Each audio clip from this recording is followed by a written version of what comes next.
name is Tidiane Kasse. I'm a journalist. I work as a journalist in Senegal in a press group called Walfadjri. But as a civil society activist, I am working for Pambazuka News. Pambazuka News is an alternative newsletter promoting views and opinion from African or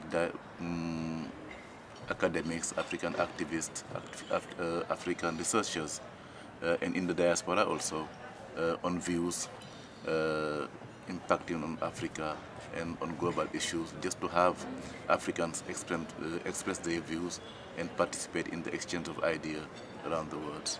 I think when you talk about renewable energy, it is not only it must not be a Eurocentric project, because when you talk about energy today, it is a global issue, not only for European but for all the world, because it is one world, and what is happening in Africa or in Japan or in Europe impact in the other rest of the world. So thinking about renewable energy has to be considered as a global issue. But European countries are only thinking about their own interest. Coming to Africa, getting resources from Africa in order to promote renewable energy in their countries.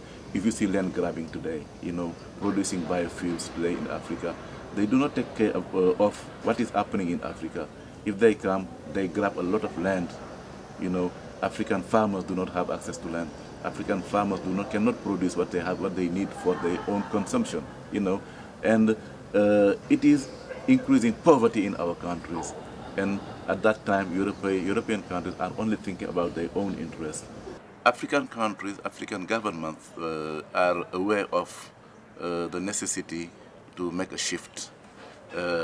For years, we have been using fossil fuels, for example. And if you go to Africa now, most of the countries are facing lack of electricity. In sub-Saharan countries, you cannot see an African country in sub-Saharan Africa who have enough electricity. Most of them are lacking electricity. Maybe you can stay one day in some areas, you have no electricity. Maybe sometime 2 days you have no electricity. So the project we have developed in our countries are not the good project for Africa, because it costs a lot. Electricity cost is very, very high. And now if you go to Africa, about 50% people in Africa do not have access to electricity. If you go to rural area, you do not have access to electricity. I think the ratio is about 8%. Only in 8% people in rural area having access to electricity. So there's a big lack of electricity in Africa. Or if you consider renewable energy, Africa have resource, the sun, water, hydro energy, we have it. We have the wind also is possible to use to produce energy.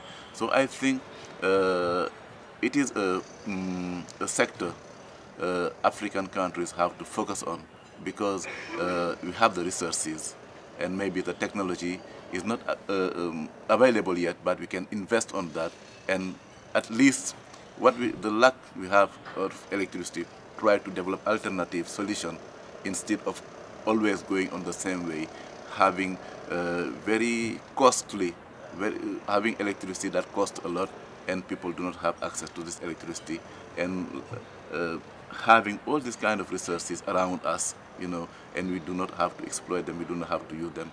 It is, we are missing very good opportunities.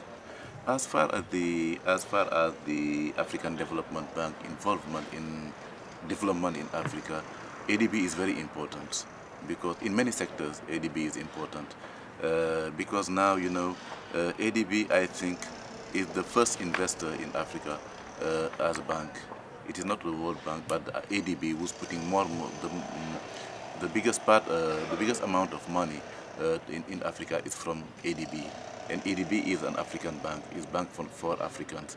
And we think that ADB has to develop policies that match with African needs, not only matching with the other countries' needs, because in ADB you have other countries out of Africa who are members of ADB, who have shares in ADB, and I don't think we have the same interest as these countries.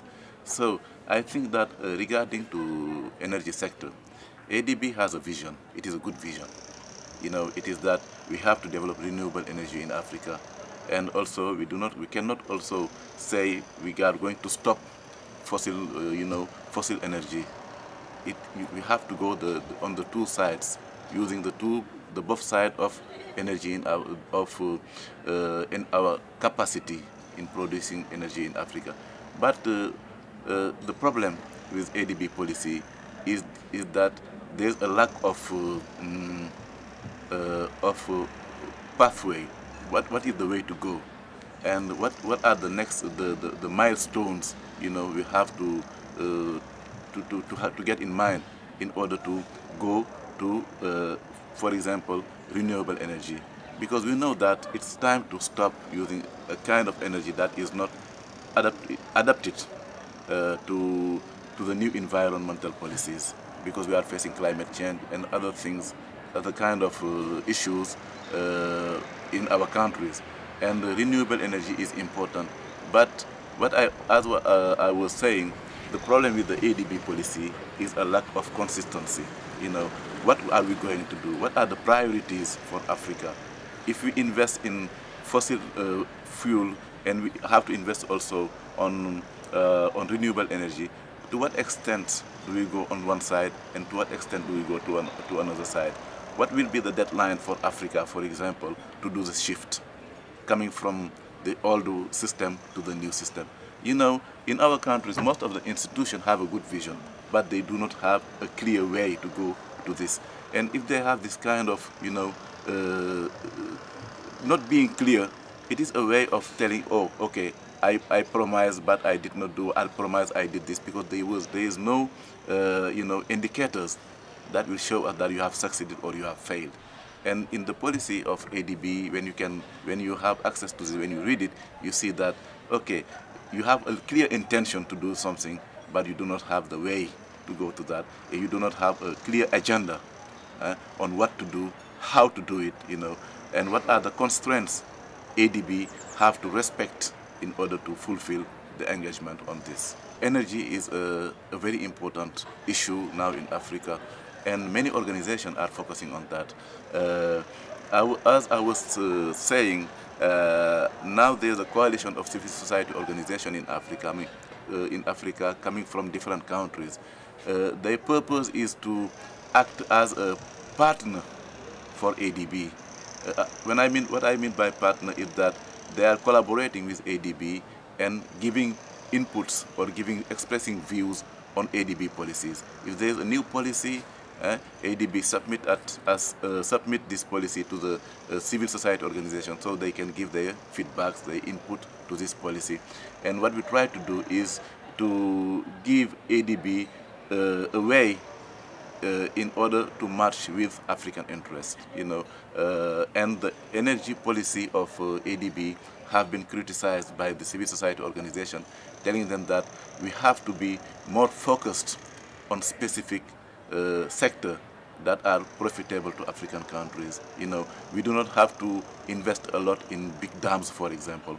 We have to identify small-scale projects that will benefit to grassroots communities, and not having just big companies, Western companies coming in Africa, putting a lot of money, building a big project, but this project will only benefit to them because they will have profit, and the local communities will only have the side effects.